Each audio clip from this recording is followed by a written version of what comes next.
Kita akan belajar tentang elastisitas zat padat. Apa sih itu elastisitas?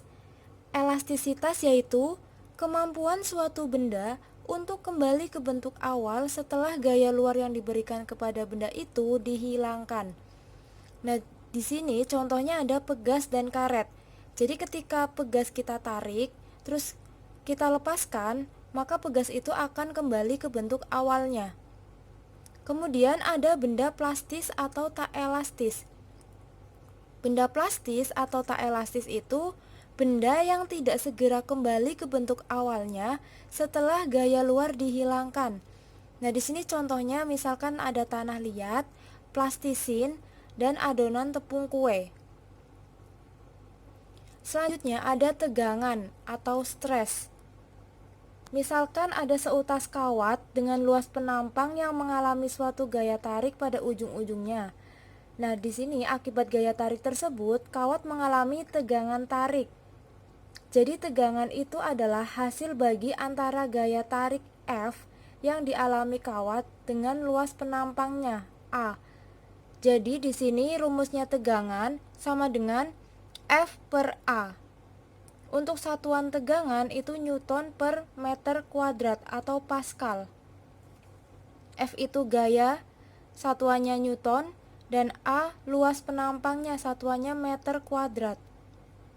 Kemudian ada regangan. Jadi regangan itu ketika gaya tarik yang dikerjakan pada kawat berusaha meregangkan kawat hingga panjang kawat semula bertambah sebesar delta L. Jadi di sini regangan itu sama dengan pertambahan panjang per panjang awalnya. Regangan tidak punya satuan. Selanjutnya ada modulus elastis atau modulus Young. Modulus elastis ini adalah perbandingan antara tegangan dan regangan yang dialami bahan. Jadi bisa kita tulis E sama dengan tegangan per regangan. Nah, tadi kan tegangan itu F per A. Ini kan. Nah, kemudian regangan itu delta L per L. Jadi di sini F per A dibagi delta L per L. Nah, ini kita pindahkan delta L per L-nya, kita kalikan ke F per A. Jadi S sama dengan F per A dikali L per delta L. Jadi delta L per L-nya kita balik karena ini dikalikan. Kemudian E-nya sama dengan F kali L per A kali delta L. Jadi modulus elastis itu sama dengan F kali L per A kali delta L. Kemudian kita masuk pada grafik tegangan dan regangan. Nah, di sini ada titik A, B, C, D, dan E. Pada titik A, ini merupakan batas hukum Hooke. Jadi ketika ada benda elastis, kita beri tegangan, kemudian kita lepaskan tegangannya itu, maka bendanya akan kembali ke bentuk awal. Jadi batas hukum Hooke ini, bendanya akan kembali ke bentuk awal ketika tegangan yang kita berikan itu dilepaskan atau dihilangkan. Nah, pada titik B, ini batas elastis. Jadi jika tegangannya dihilangkan, itu bendanya tidak akan kembali ke bentuk awal. Itu namanya batas elastis. Kemudian pada titik tekuk, ini jika diberikan gaya tarik kecil, maka akan menghasilkan pertambahan panjang yang besar. Jadi tegangan paling besar yang dapat kita berikan tepat sebelum kawat patah disebut tegangan maksimum. Jadi di titik C ini, kita beri gaya tarik kecil pada sebuah benda, itu bendanya akan menghasilkan pertambahan panjang yang besar karena sudah mencapai titik tekuk. Setelah itu, pada titik E, ini namanya titik patah. Jadi jika tegangan yang kita berikan sudah mencapai maksimum, itu kawat akan patah. Jadi misal ada benda karet, kita tarik terus menerus sampai pada gaya yang terbesar, tegangan yang terbesar, maka dia akan mencapai titik patah, dia akan patah. Selanjutnya hukum Hooke.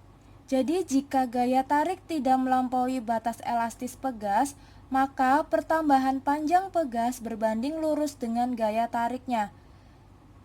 Di sini ada persamaan F sama dengan K kali delta X. F itu gaya, K itu tetapan pegas atau konstanta pegas, delta X itu sama dengan seperti delta L, yaitu pertambahan panjang, satuannya meter. Untuk tetapan pegas, satuannya Newton per meter. Nah ini. Kemudian ada tetapan gaya benda elastis. Nah, di sini ada hubungan konstanta pegas dengan modulus elastis. Jadi, bagaimana kita bisa menentukan tetapan gaya K dari suatu benda elastis, misalnya sebatang logam atau seutas kawat logam? Nah, di sini ada rumus tetapan gaya K. Kita bisa mencari dari modulus yang E itu kan sama dengan FL per A kali delta L. Nah, F per delta L ini pada hukum Hooke adalah konstantanya, konstanta pegas. Jadi bisa kita tulis E sama dengan K kali L per A. Jadi tetapan gayanya, rumusnya sama dengan E kali A per L. Selanjutnya ada hukum Hooke. Di sini ada grafik. Nah, ini di sumbu Y itu F, di sumbu X itu delta X atau pertambahan panjangnya. Nah, ini gradiennya merupakan konstanta pegasnya. Selanjutnya ada susunan pegas. Jadi pegas bisa disusun secara seri maupun paralel.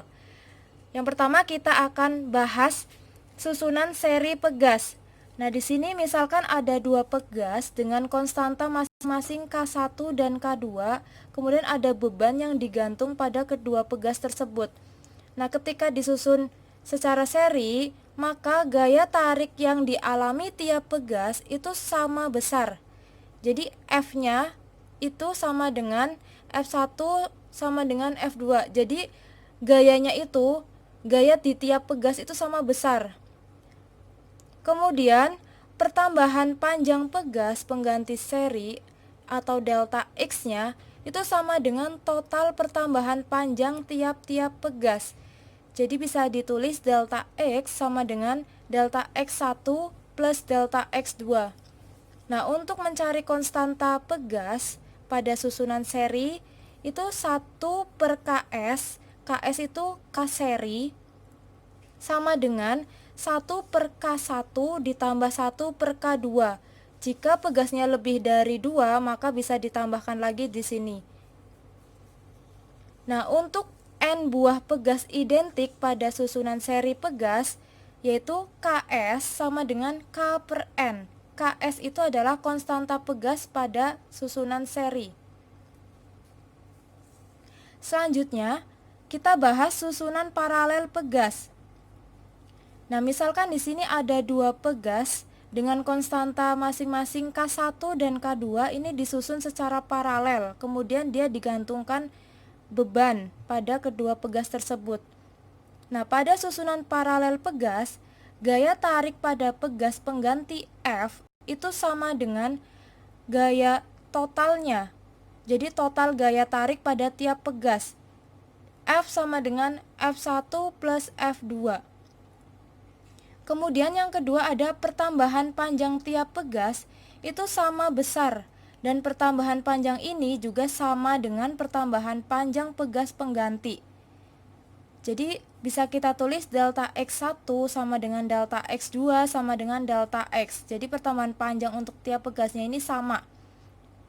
Kalau di susunan seri itu yang sama adalah gayanya. Untuk tiap pegas itu gayanya sama. Tapi kalau untuk paralel, yang sama itu pertambahan panjangnya. Tiap pegas pertambahan panjangnya sama pada susunan paralel pegas. Kemudian untuk mencari konstanta pegas pada susunan paralel, ini bisa kita cari menggunakan rumus KP. KP itu konstanta di susunan paralel pegas. KP sama dengan K1 plus K2 dan seterusnya. Kalau misalkan lebih dari 2 pegas, jadi bisa ditambahkan di sini. Misal ada 3 pegas, berarti KP sama dengan K1 plus K2 plus K3. Nah, untuk N buah pegas identik, rumusnya Kp sama dengan N kali K. Selanjutnya ada energi potensial pegas. Rumusnya setengah kali K kali delta X kuadrat. K-nya itu konstanta pegas, delta X itu pertambahan panjang pegas.